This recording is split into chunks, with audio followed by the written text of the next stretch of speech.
Hello and welcome to today's session.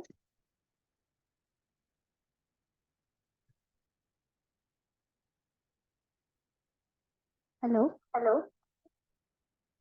Um, we'll wait for a couple of more minutes for participants to enter.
So, welcome to today's session. Today is the seven, uh, week seven problem solving session for this course, Availability and Management of Groundwater Resources. We'll be dealing with some sample problems that will help you deal with the assignments that's provided to you on week seven. And after that, we'll also be briefly discussing about assignment six questions that require some explanation. So, like every time, I'll be presenting you some questions. You can drop in your answers in the chat box, and then we'll move on to the solution.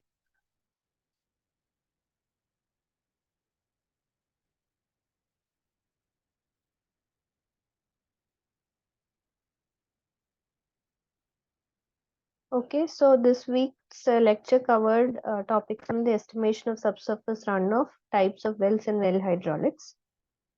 So let's move on to the question discussion. The first question is a numerical, simple numerical, for which you will require some formulas. So the question goes like a catchment area of 20 kilometers square, which has an annual rainfall of 900 millimeters. The aquifer, the area is having sandy soil content of 20% and temperature of 16 degrees Celsius. You're supposed to be estimating the runoff in millimeters by English formula, and we have to consider it as a gut area.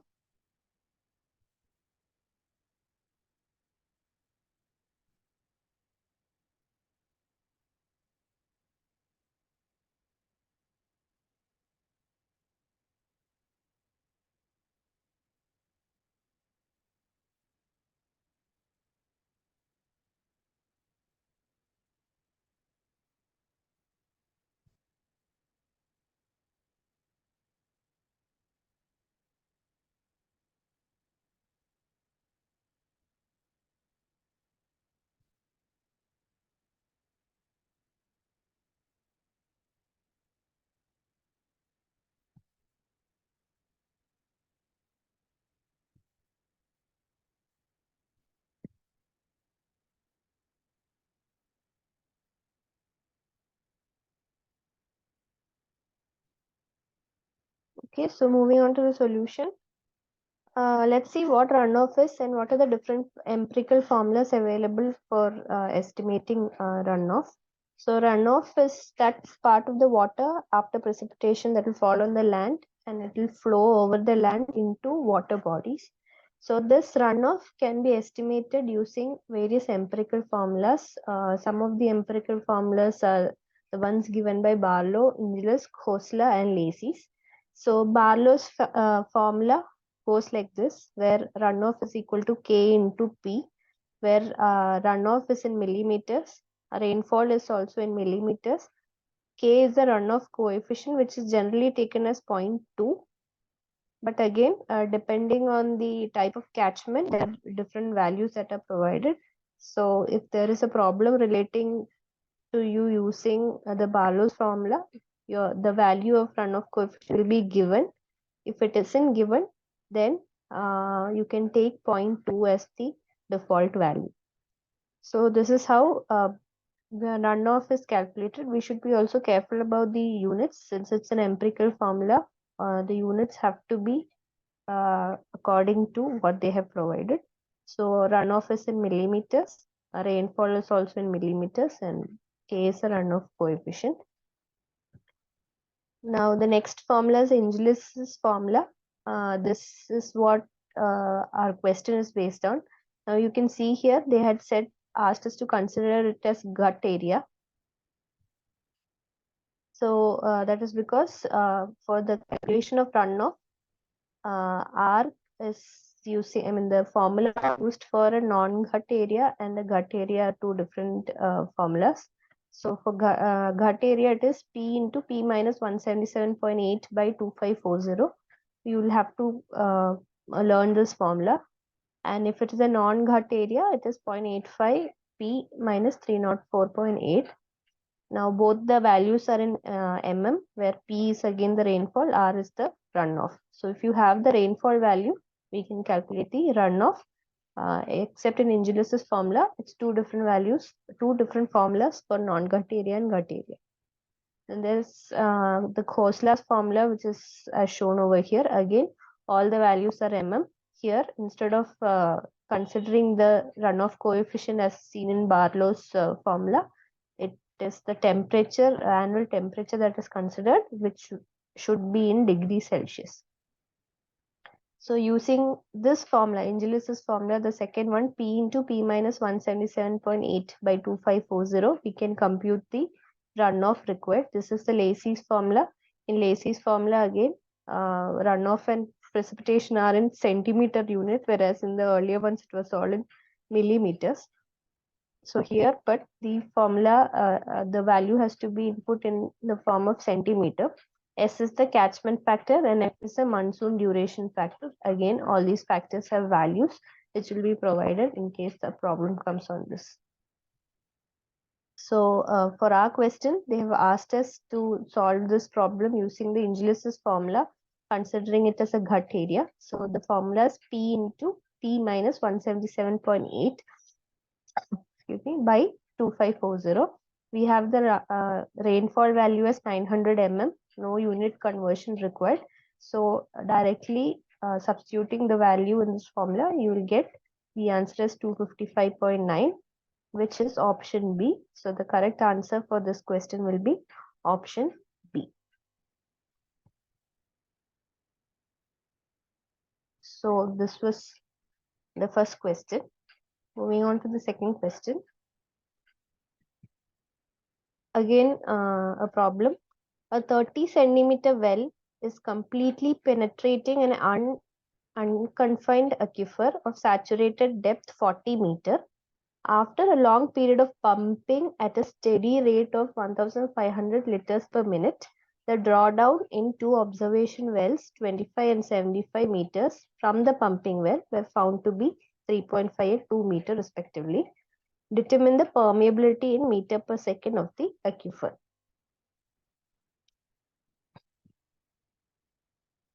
So let's take a minute to just again read the question and understand what all data has been provided in this question.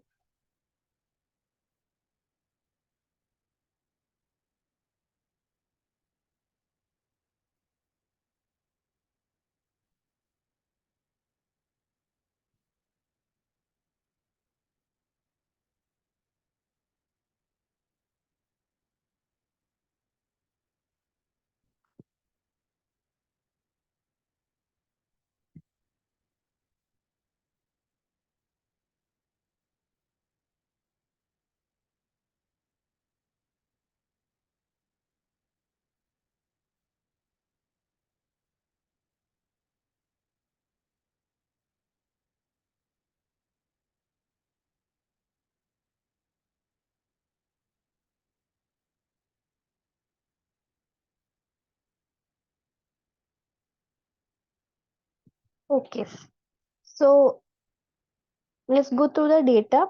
They have said a 30 centimeter well. Since it's a well, it will be circular. So 30 centimeters is going to be the radius of the well or the diameter of the well. No, it's going to be the radius of the well. Then again, they have said that the unconfined aquifer of saturated depth 40 meter.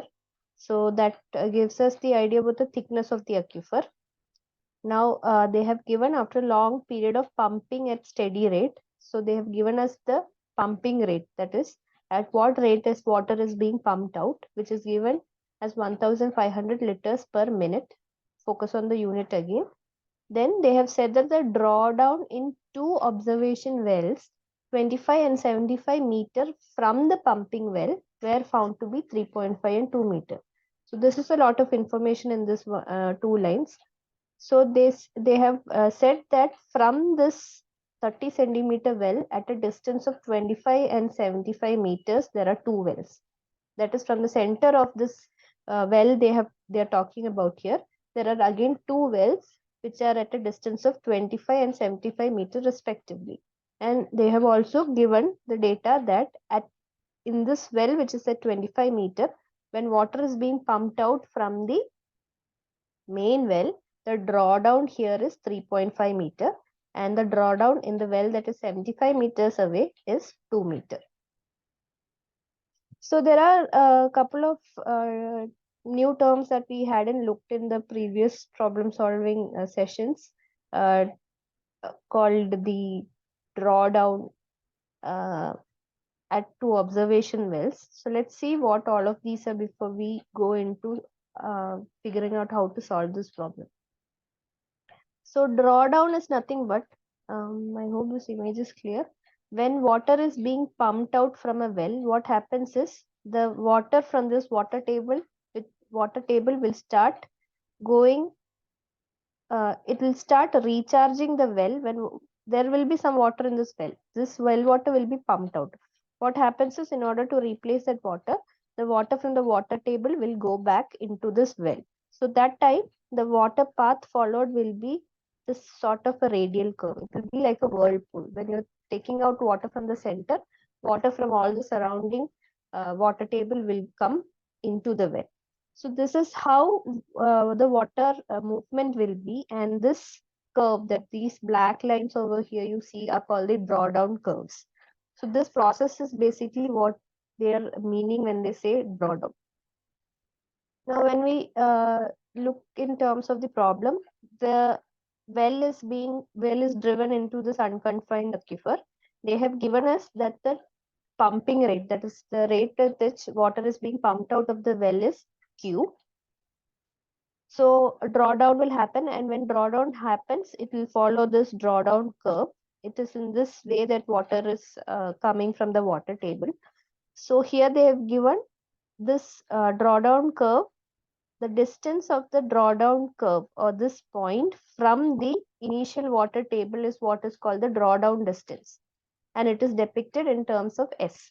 So you can see over here, when water is pumped out, the distance of this whatever point we are taking, that is followed by this drawdown curve from the initial water table, is called the distance drawdown distance, or S. Now the distance of the depth of the water from this point until the end of the aquifer is depicted by, is called the depth of the water in the well, and it is depicted by the letter H. Now again, they have also given us the radius of the well, that is 30 centimeter. So radius of the well here is depicted by RW, and RW is equal to 30 centimeter. And they have also given us that now some data which is not given here, I'll explain that also. This line, that is this distance from the center of the well until this point, is called radius of influence. Now what is this radius of influence is, if you go to the earlier slide, you can see that water is flowing in this path into this well. So at some point, that is somewhere over here, the water is not going to be in a curved line, but it is going to be parallel to the horizontal surface of the water table. So that the distance from the center of the well until that point is called the radius of influence. So this, if the aquifer is say like having a I don't, okay, say the aquifer is infinitely, there is an infinite length, we don't know the aquifer. So the point, the distance from that point when this drawdown curve is meeting, the curve is uh, curve and the initial water table is joining at that point. When both of them are horizontal, then that point, the distance from that point to the center of well is called the radius of influence, and it is given by the letter capital R. Now, the distance at which, that is the initial water table's depth from the bottom of the aquifer, will be capital H. What they have given here is H1 is also depicted as H, and that will be the depth of the water table from the bottom of the aquifer. So we have got a couple of terms over here. The drawdown, which is the distance of this drawdown curve from the initial water table, radius of influence, the height of the aquifer or the depth of the water table, the depth of the water in the well, the discharge rate, and the radius of the well. Now, this is not what the question is provided over here. The question provided here is saying that at a distance of 25 meters from this well and 75 meters from this well, the drawdown distance is 2 and 3.5 meters. So let's see what that is. Now, this is how it will be when two wells are there next to a pumping well. So it is from this well that the pumping rate of 1500 liters per minute is done. So here they're saying that from this well, 25 meter, at a distance of 25 meters, which is depicted by R1, and at a distance of 75 meters, which is depicted by R2. These two are the two wells. The drawdown is 2 and 3.5, or 3.5 and 2. Yes, 3.5 and 2. That is the distance of this curve from the initial water table S1 is equal to 3.5, and the distance of the curve from the initial water table for this well is 2 meters. So this is the data they have given, they have provided. So here they have given the radius of the well, which is 30 centimeter. They have given R1, which is the distance of the well from the center of the pumping well. R2, distance of the second well from the center of the pumping well, 75 meter. S1, the drawdown distance from the initial drawdown from the initial water table for the first well, and 2 meter drawdown for the second well. They have also given that the height of the aquifer, which is H, capital H is equal to 40 meter, and discharge rate is 1500 liters per minute. Now, in order to calculate the coefficient of permeability, this formula is used for H for unconfined aquifer. So confined aquifer and unconfined aquifers, they have formulas to calculate the discharge rate if we know what is the depth of the water in the well, what is the depth of the water in the second well or third well, or we know what is the depth of the aquifer, or we know what is the radius of the well, what is the radius of influence, then we can know at what rate the water has to be pumped out. So for an unconfined aquifer, it is this formula that is used, which is pi k h2 square minus h1 square by ln of r2 by r1.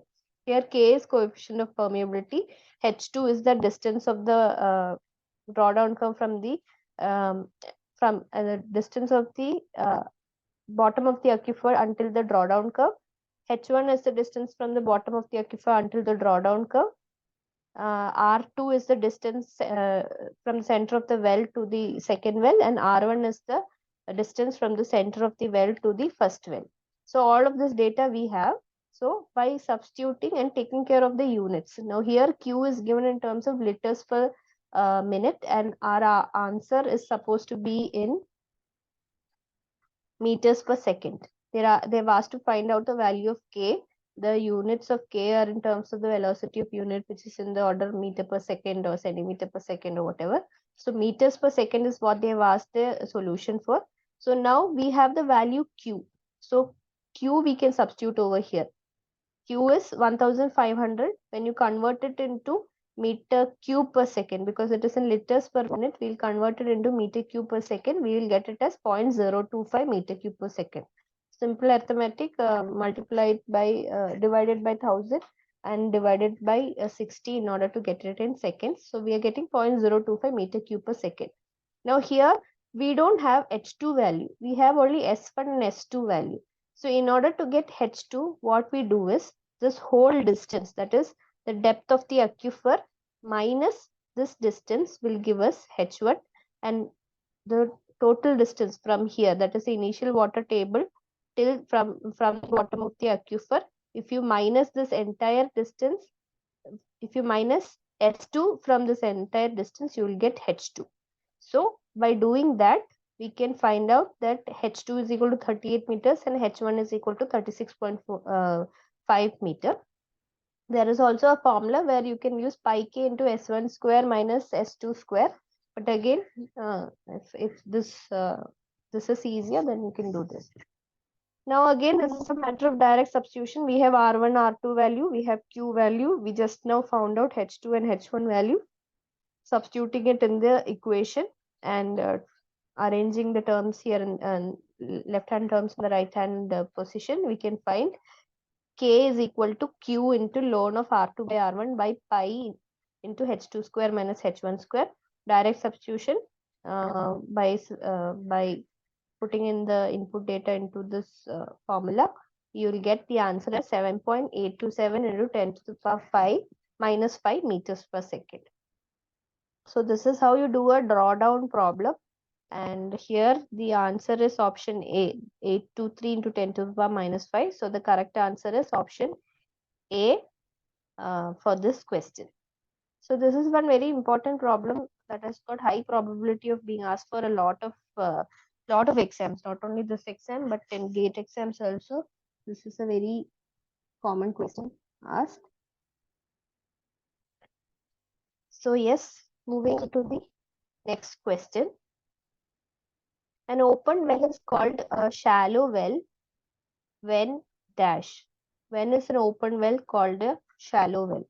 Is it when the depth of the well is small, or is it when the water table is high, or whether it is called so when it does not encounter mortar formation, or it is called so when it does encounter mortar formation?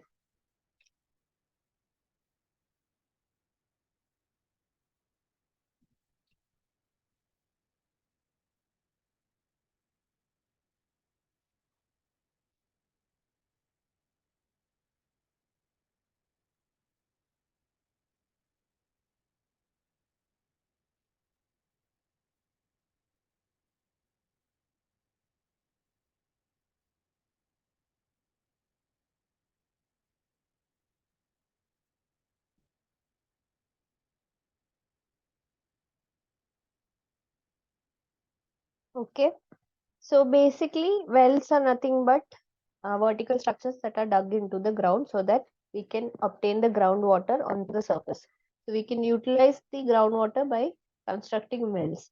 Broadly, wells are classified into open wells and tube wells. Open wells are also called dug wells because it is done by digging up the hole for the well.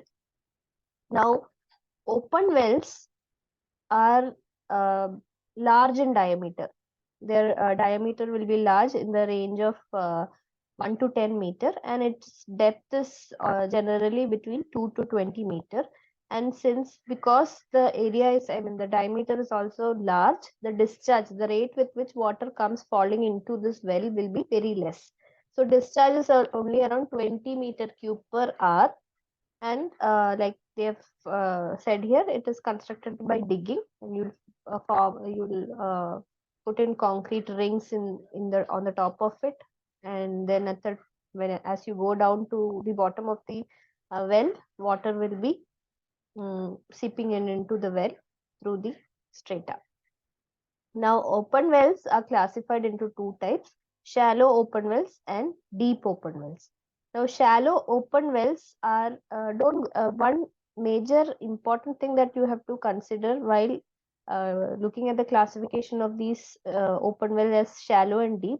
Shallow and deep is not indicating the depth of the well. It is not indicating the depth of the well. Shallow doesn't mean it's because it is less deep, and deep doesn't mean it's because it has higher depth.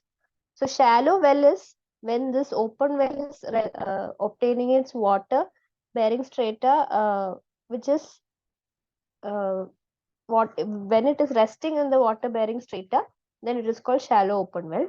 Deep open well is when the well goes down until an impermeable layer or a semi permeable layer, which is called the mortar layer. Then such wells are called deep open well.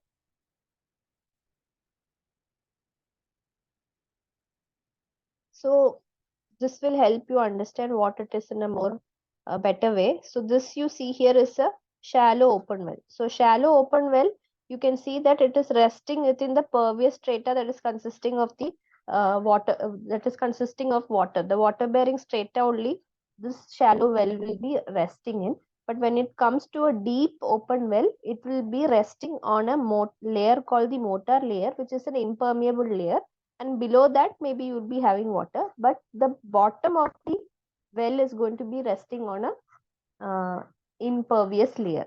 So it is this layer, this impervious layer is called the mortar layer, and such a well that is resting on a mortar layer is called a deep well, and a well that is resting on the pervious strata or the water bearing strata is called the shallow open well. You can see in this figure itself, the shallow open well is much deeper than the deep open well.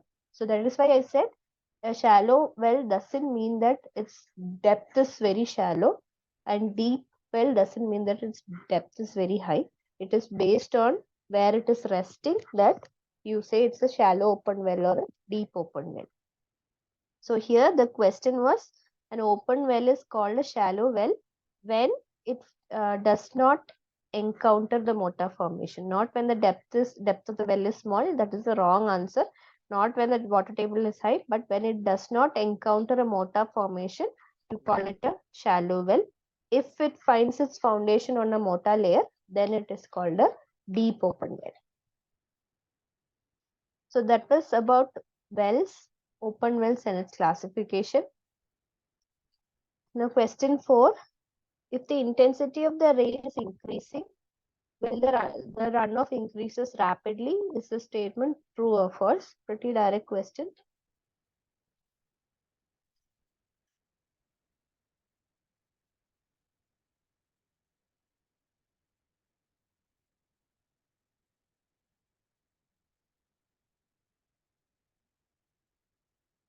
Okay, so let's see again. Runoff, we earlier defined, it is that portion of the precipitation that flows towards rivers and oceans, etc., either in the form of either through the surface or through the subsurface. Now, this water is not going to flow just from the top of the surface.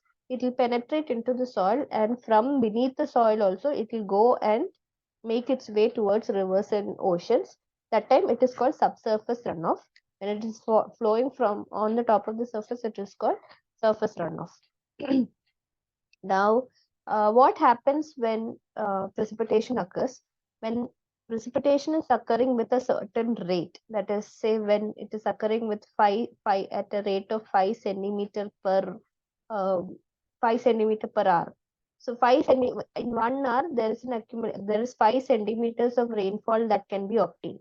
Now, when rain falls at this intensity, some of the water will go and infiltrate into the soil. Some will seep into the soil. Now, when infiltration is occurring, that is also occurring at a particular rate. So, if that infiltration rate is lesser than the rate at which the precipitation is falling, then what happens is not all the water will infiltrate, but some of the water will start getting accumulated on the surface. So what happens to this water that is getting accumulated on the surface? It will start flowing off. So here the question was, what happens when the precipitation rate increases rapidly? When the precipitation rate increases rapidly, all the water will not be able to infiltrate into the soil, and it will only infiltrate at the rate which the soil sample is capable of letting the water infiltrate into it. If it is lesser, then if the precipitation rate keeps on increasing, not all the water goes inside, but all the water will accumulate on the surface and it will start flowing off. So that is why it is said that if the intensity of rate increases, keeps on increasing, the runoff also will keep on increasing. Now, next question, the discharge from an open well is generally limited to 3 to 6 liters per second. We had learned about what open well is, how the diameters of the open well is, what is the discharge rate generally in an open well. So the question is based on that.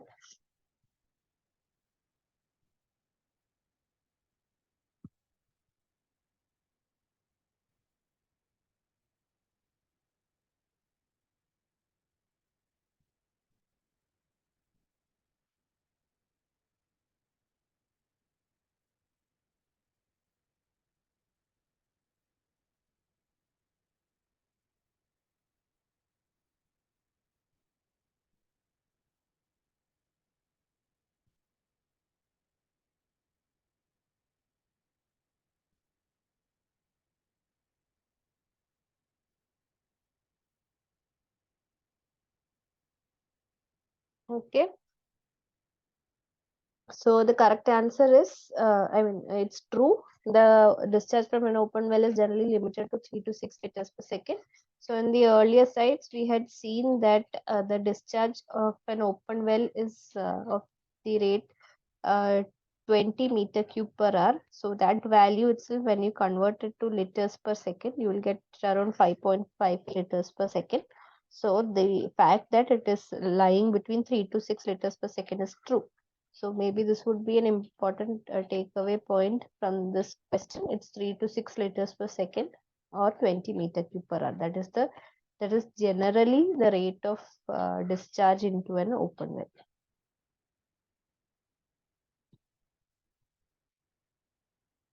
Now, next question. The depth of deep tube wells are in the range of. Again, all this information are which you have to keep inside your head, by heart it. So here they're asking what the depth of deep tube well is. Is it between 25 to 75 meter, 40 to 200, 80 to 350, or 70 to 300?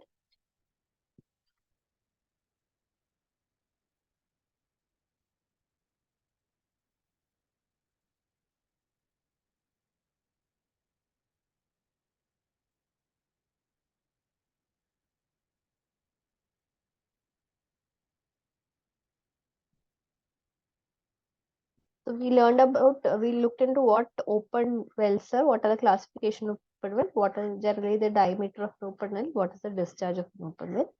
Now we'll see what tube wells is. The other classifications of well was tube wells. A tube well is nothing but it's a long pipe that is sunk into the ground and intercepting one or more strata. It is not necessary that it has to be within the unconfined aquifer. It will penetrate deeper into the confined aquifers also. If there's an impervious strata like a mortar layer, it is going to cut through that and also take the water from the water bearing strata under the impervious strata. Compared to the open wells, the tube wells have lesser diameter. It is 80 to 600 mm. So we learned the diameter of an open well is from 1 to 10, if I'm not wrong. Yes, 1 to 10 meters is the diameter, 2 to 20 meters is the depth. Whereas here it is 80 to 600 mm. That is less. Yeah, 8 centimeter to 60 centimeter opening, the diameter.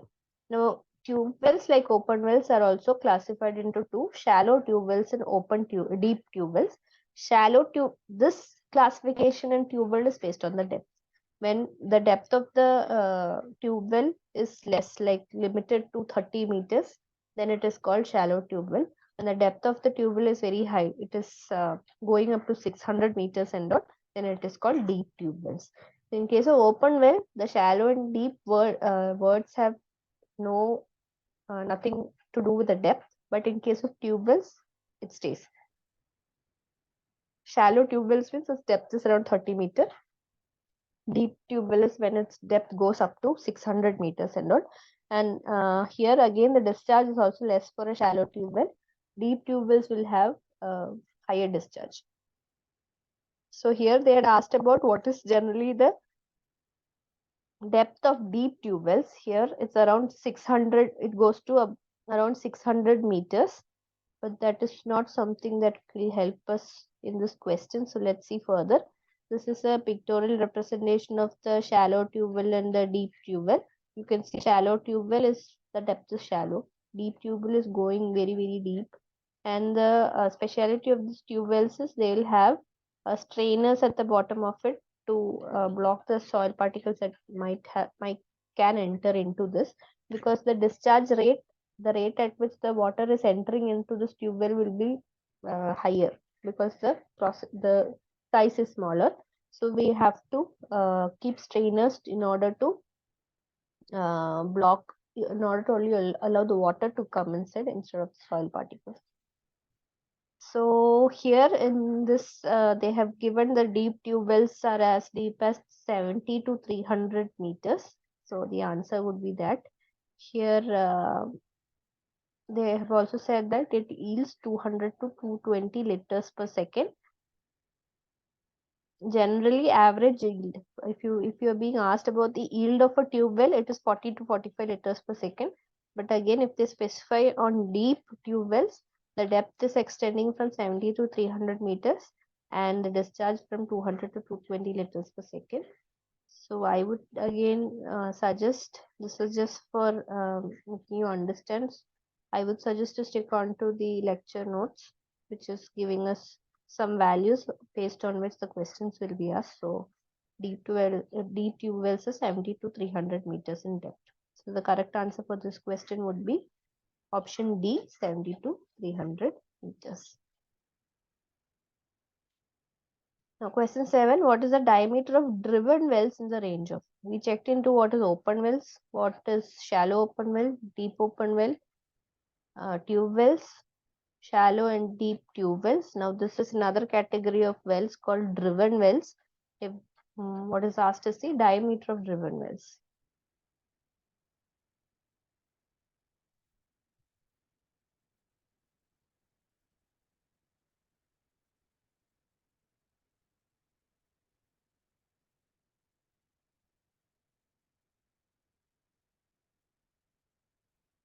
Okay. So apart from open wells, the open wells and tube wells, there are also some other categories of wells, generally based on how they are constructed or what is the method of digging. So other types of wells mentioned over here is bored wells.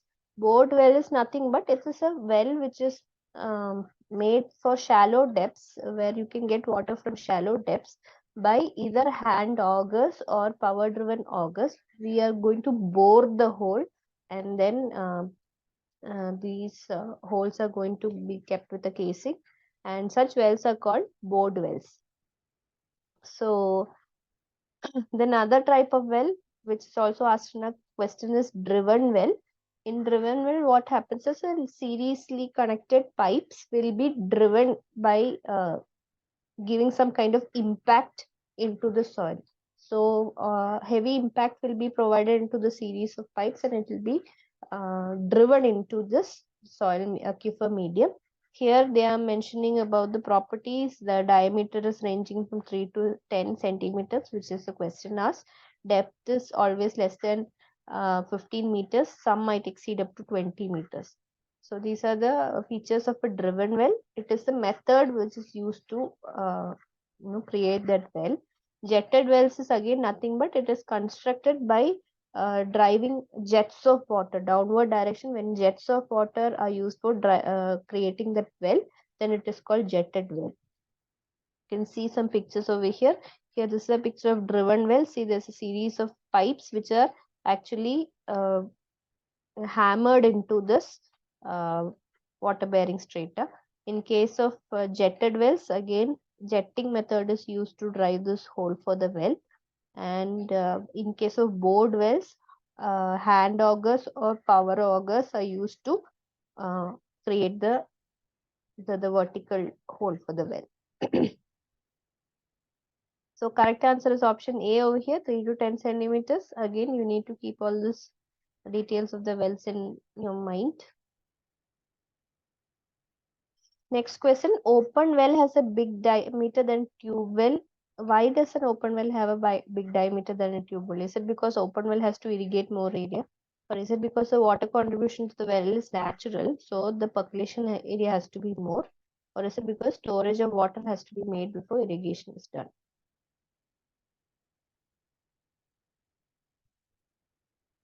Which out of the following statements are correct?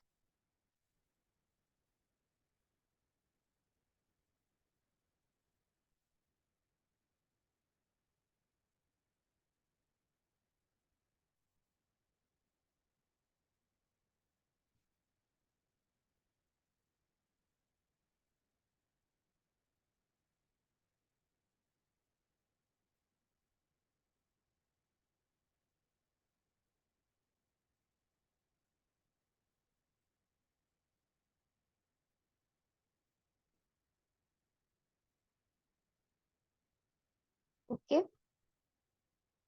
So correct option is option C, 2 and 3. So two statements says that the water contribution to the well is natural. Again, true. This is we are talking about open well, and the percolation area has to be more.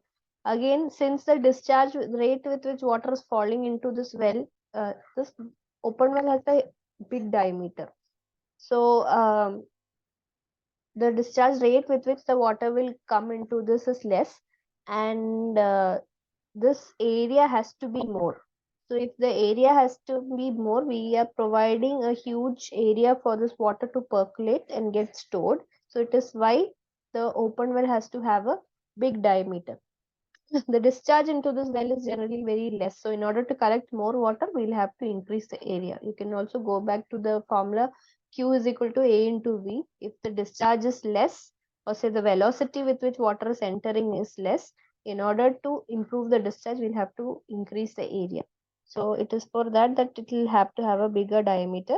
And not only that, the water in an open well, we can store a lot of water. The water, since the diameter is huge, there is a lot of area for water to be stored, which will be useful in irrigation. Otherwise, we'll have to make another storage structure for just storing the water from, if it is from generally waters from tube wells, I don't know, but then again, storage structure need not be constructed here. This itself is acting as a storage structure before irrigation is done.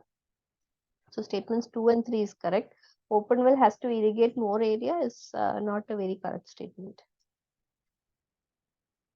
Ninth question, what do you call a graph which is plotted for discharge versus time? Is it a snow graph, hydrograph, rain graph, or a fluid graph?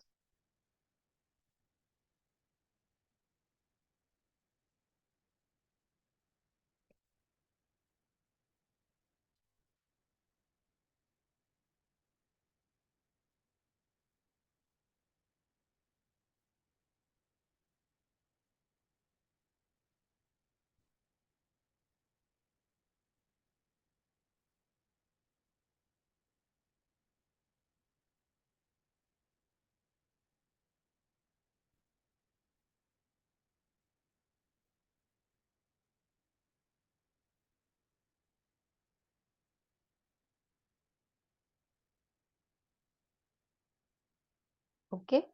So it's called a hydrograph. A hydrograph is nothing but it's a plot between discharge versus time. That is, what is the runoff? We through a hydrograph we can understand what is the runoff occurring when a precipitation event is happening. So in the y-axis it will be discharge meter cube per second and meter cube per second generally, and in the x-axis it will be time. This is how a hydrograph looks like. It has a rising link, it has a recession link. The base flow is what is depicting the groundwater flow.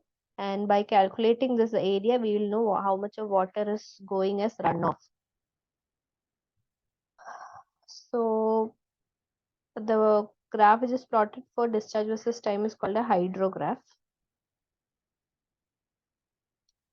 The term mota layer is also sometimes known as what? Is it known as Makasan, Matbarwa, A and B, or none of these?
Okay. So we had discussed about the shallow open well and the deep open well. And shallow well is when it is in the pervious strata, and deep open well is when its foundation is on the mortar layer.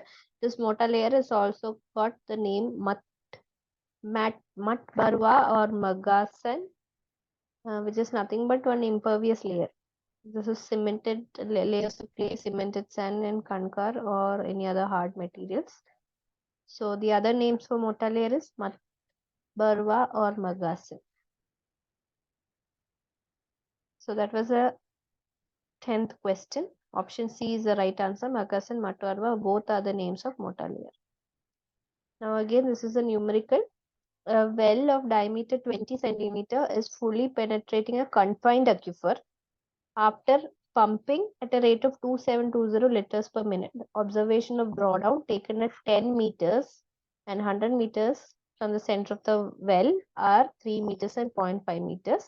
What is the transmissibility of the aquifer is a question that is asked. Maybe you can take some time to read the question.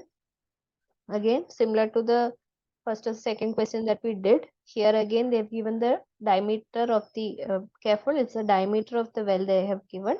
They have mentioned that it is a confined aquifer. They have given us the discharge rate in liters per minute. Observation distance, two wells which are at 10 meter and 100 meter distances from this well, and the drawdowns at these two locations.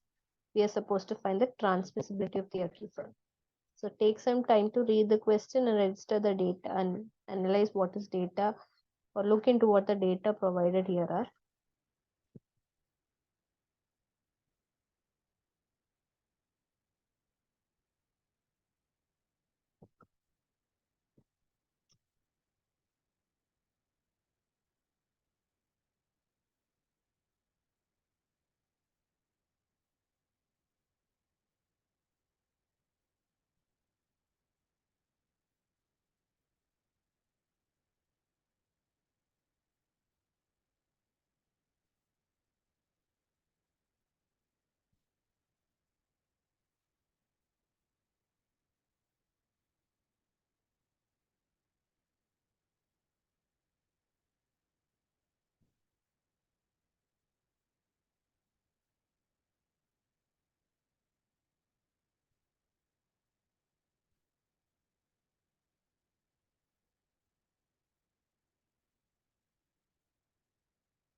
Yes, so let's move to the solution. So here they've asked us the transmissibility. We know transmissibility is given by T is equal to K into B. K is the coefficient of permeability, B is the thickness of the aquifer. They have also given Q is equal to the pumping rate, which is 2720 liters per minute. When you convert it into meter cube per day. Now, why we are converting it into meter cube per day? Because the answer, all the options here are in meter square per day. So that is why we are converting into meter cube per day. So they have given us 2720 liters per minute. When you convert it to meter cube per day, you will get the following.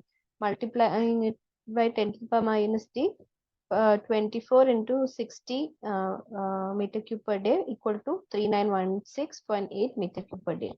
Now, what they have given here is that observations of the drawdown is taken at 10 meter and 20 meter distance. So that means that the distance of the well which is provided, this is 20 centimeter well, from that well at a distance of 10 meter and at a distance of 100 meter is the observation of drawdown taken. So the radial distance, it is also called as radial distance.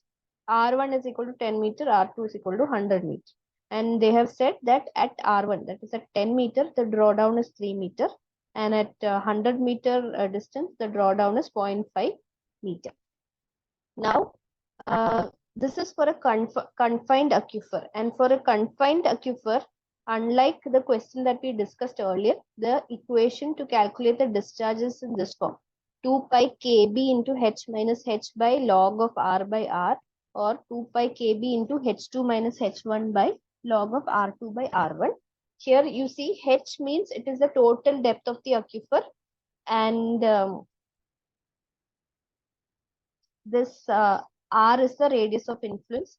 R is again the radius of the well, and h is the depth of the water of the well. So here we are supposed to find the transmissibility for these two conditions, H2, which you can obtain by H minus S1, and H1 you can obtain by H minus S1, and H2 by H minus S2. So substituting all of that, again R2, R1 we have, Kb is what the transmissibility. So we don't have the thickness of the aquifer, but we are supposed to find the term T over here. So we don't have to substitute anything for this, but instead just substitute the remaining values, which is the discharge 3916.8 divided by 2 pi. T is K into B. So 3 minus 0.5 log of 100 by 10 is equal to 574.2 meters square per day will be the correct answer, and the correct option over here is option B. So this is very similar to the question that we had done earlier. The only thing that was a unconfined aquifer, this is a confined aquifer. All the parameters H1, H2, R1, R2 and all stands true.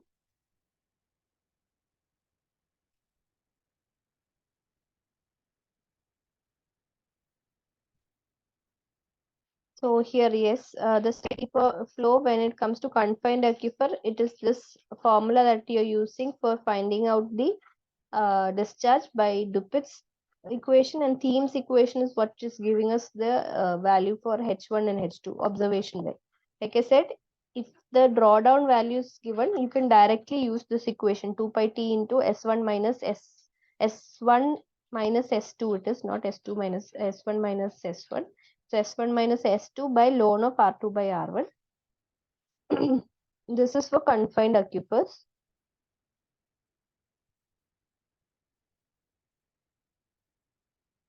You can see H value, capital H is from the bottom. This is a confined aquifer. So H will, in the case of an unconfined aquifer, H and the depth of the aquifer is going to be the same. That is why that parameter is not there in that equation. But in terms of confined aquifers, you can see H value is the total depth from the water table to the bottom of the aquifer, which is this bottom, not this bottom. And B will be the thickness of this aquifer. So here R1, which is 10 meter, is this distance from the center of the well to this well. R2, which is 100 meters, center of the well to this well. S1 is a drawdown at the first well.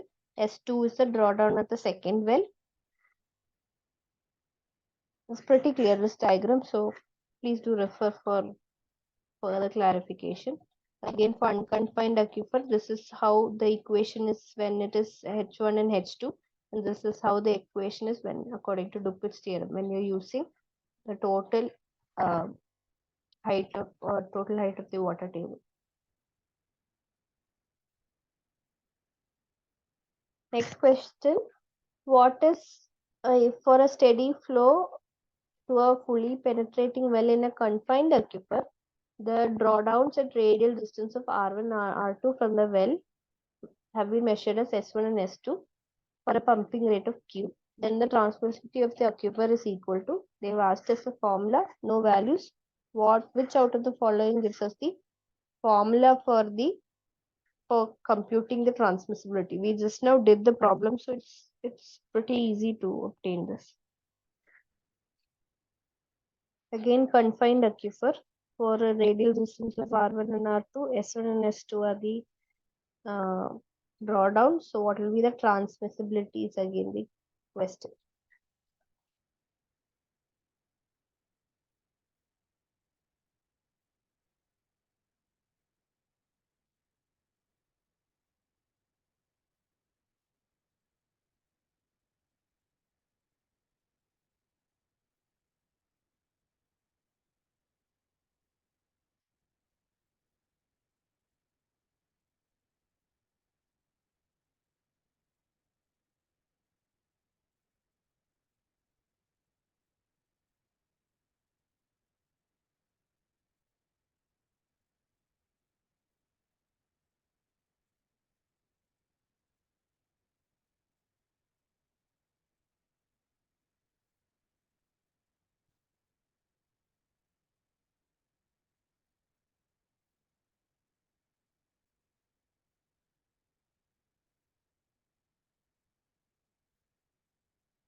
Okay, so again from the equation we know that Q is equal to 2 pi T into H minus H by log of R by R, or T is equal to, when you compute transmissibility, you're bringing Q into log of R by R by pi into 2 pi into H minus H. When this term is replaced by drawdown, it becomes S1 minus S2.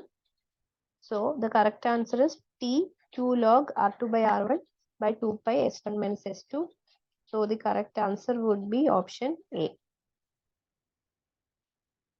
The 13th question, what is the drop in the water table elevation at any point from its previous static level called? Is it called a radius of influence? Is it called a cone of depression? Is it drawdown, or is it called the discharge level?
What is the drop in water table elevation at any point from its previous static called? Let's see, it's called the drawdown. So we know that the radius of influence is, we have discussed about what the radius of influence is. It is the point at which the radius or the distance from the center of the well at which the drawdown curve is coinciding with the initial water level. Cone of depression is nothing but the water movement when water is being recharged into this well is in the form of a cone. I showed the 3D image. Drawdown is nothing but the reduction in the initial reduction from the initial water table when water is being pumped out. How much water level it is? What level? How much of the level is it reducing when pumping is occurring is what is called the drawdown. So here, drop in water table elevation at any point from its previous static level is called drawdown. Next question. What is the areal extent of the cone of depression called? We know what cone of depression is. So they're asking what is the areal extent of the cone of depression. We learned about what is the radius.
Okay. So the areal extent of the cone of depression is called area of influence. Just like how the radius is called the radius of influence, that entire area is called the area of influence. So this slide has some terms that is related to pumping. Here you can see cone of depression is it assumes a conical shape when water is being pumped out of a well. So that is called the cone of depression. Drop in water level is called drawdown. The aerial extent of the cone of depression is called area, and the radial extent is called the radius of influence. Sorry, this is assignment 6. Okay, some questions that require discussions in assignment 6. We'll go through that now. So, one of the questions is what is the term used to measure the energy of water, representing the height to which it can raise itself above a given level. So, what is the energy of water which is giving us the height it can raise up to a given level? This is a hydraulic gradient, conductivity, head, or pressure. So, the correct answer is option C, hydraulic head. Hydraulic gradient, we learned what it is. It is the difference in the hydraulic head divided by the length of flow. And hydraulic conductivity, again, we learned it is the coefficient of permeability, which is actually giving us an idea about the ease with which water will flow through the aquifer. Hydraulic head is what is the depth or the height to which water will raise uh, because of whatever energy it has. Hydraulic pressure is nothing but the external force that is exerted on a liquid or a gas to increase the pressure. Next question is Darcy's law is describing the relationship between water flow rate and what? Is it hydraulic conductivity and elevation head, hydraulic gradient and pressure head, hydraulic head and velocity energy, or hydraulic conductivity and hydraulic gradient? Obvious answer is option D. We know Q is equal to K into I into A. K is hydraulic conductivity, I is hydraulic gradient, A is the area of cross-sectional area of the aquifer. So here the options A, hydraulic conductivity, elevation head is wrong. Hydraulic gradient and pressure head is wrong. Hydraulic head and velocity energy is wrong. It's hydraulic conductivity and hydraulic gradient. Again, what term is used to describe the circular depression in water table due to pumping from a well in an unconfined aquifer?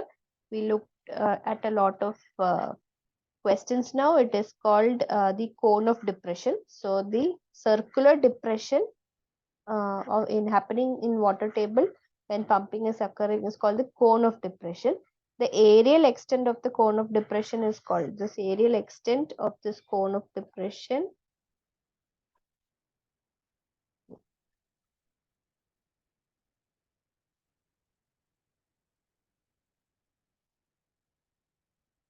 Aerial extent of this cone of depression is called the area of influence.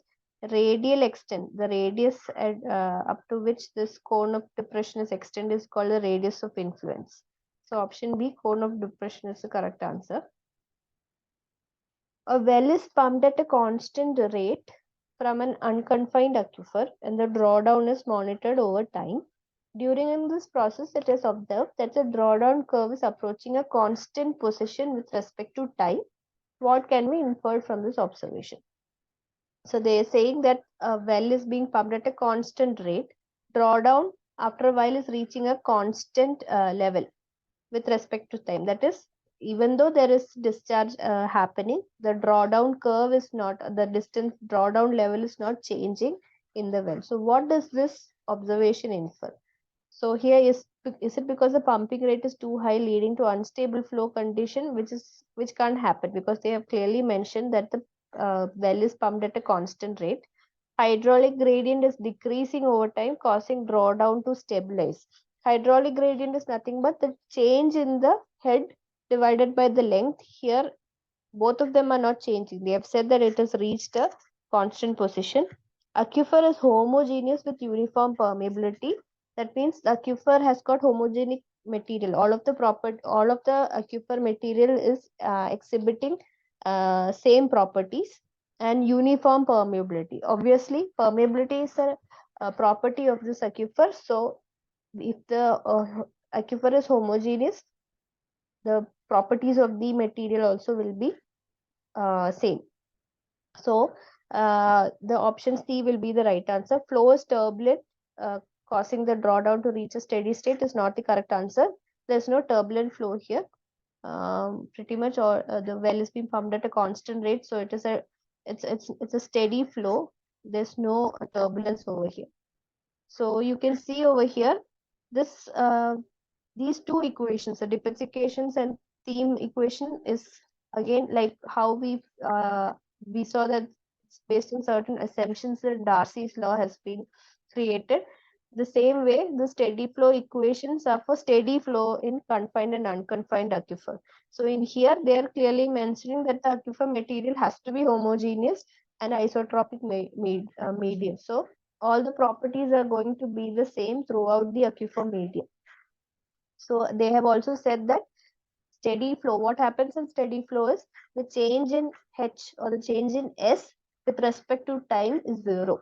There is, as for how much ever time we monitor the height of the depth of the water in the well, it is going to be the same only. It is not going to change with time, but it is only going to change if we change the location of this well. So if this well is placed at 10 meters away, then you can see that the drawdown distance will change. But at the same location, the H value is going to remain the same. That is, the drawdown is going to remain the same. So it is because of these following given explanations here. Homogeneous aquifer properties are constant, so permeability will be there. This equation has been done for steady state condition, and pumping rate is also constant. So if the pumping rate changes, definitely the drawdown curve is also going to change. So that's about today's class. If there's any doubts regarding today's session, discussion of the assignment problems or the sample questions we have discussed, please go ahead and you can ask your doubts. Otherwise, we'll be ending the session. I'll be here for a couple of more minutes.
So that will be today's session.